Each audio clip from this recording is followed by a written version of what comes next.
Hello, I'm Brigantia Blackbird of Blackbird's Brew. Happy Friday and welcome to Wicca 202. This week we are talking about Rowan.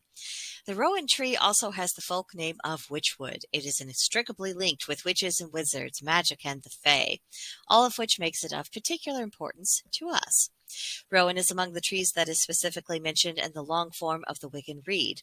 And as I mentioned in a Wicca 101 class, the long read is essentially the principles of Wicca all contained in a poem, a kind of shorthand that can be easily referenced and provides enough information for a person to actually build up the basics of their practice.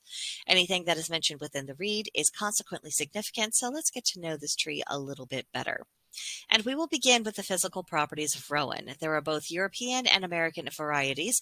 In addition to being called witchwood, the tree is also known as mountain ash and sorb apple. Rowan can be cultivated as either a shrub or a tree. It is a deciduous species, tolerates high altitude very well, and grows in zones 4 through 8. The height of Rowan varies quite a bit. You can trim it down to a shrub, but if you let it grow out into a tree, the mature trees can be between 30 and 90 feet. It has a very well-rounded shape and it does produce berries, though sometimes it will slack off on berry production once it gets to a certain age, and some specimens of these trees have been known to live for 70 years. In the spring, the leaves are light green. Then once summer begins, the leaves darken and the tree grows small clusters of flowers that are a creamy white. After those flowers are pollinated, there will be small berries that grow from the center of these flowers, and the berries might be red, yellow, white, or orange. The berries are said to taste very sweet. And then in the autumn, the leaves turn a vivid orange and red, and it puts on quite a show until the tree's leaves fall, and then you're left with the naked branches throughout the winter. Rowans are best planted in the spring, preferably in a spot where there's partial shade and dappled sunlight. This is a tree that can happily grow in the shade of another, more larger tree around it. And according to my research, it is advisable when planting to amend the soil with aged manure and to stake a young tree until it's reached a certain level of stability and to make sure that it gets plenty of water. This is a tree that is not drought tolerant. Now, on the magical level, the Rowan is associated with many things, and we'll just mention a few things here. It's associated with the zodiac signs Sagittarius, Capricorn, and Aquarius. Within the solar system, the Sun, the Moon, Saturn, and Uranus. The day of the week, Wednesday, the celebrations of Imbolc, Beltane, and Lunasa.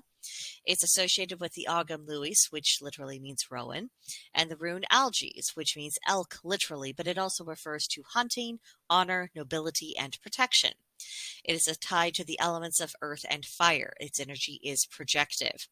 It is associated with the gods the Dagda, Pan, Thor, and Vulcan, and the goddesses Aphrodite, Brigantia, Brigid, Caradwyn, Hecate, Luna, and Selene. Magically, it's of course associated with elves and fairies, and in marine life, salmonfish. It has the powers of blessings, challenges, witchcraft, wisdom, visions, clairvoyance, enchantment, family and fertility, imagination, insight, and inspiration, just to name a few. So this brings us for our homework from January 6th to January 12th.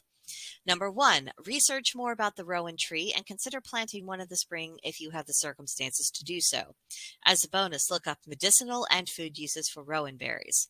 2, learn more about the lore associated with Rowan trees, particularly as regards the fae.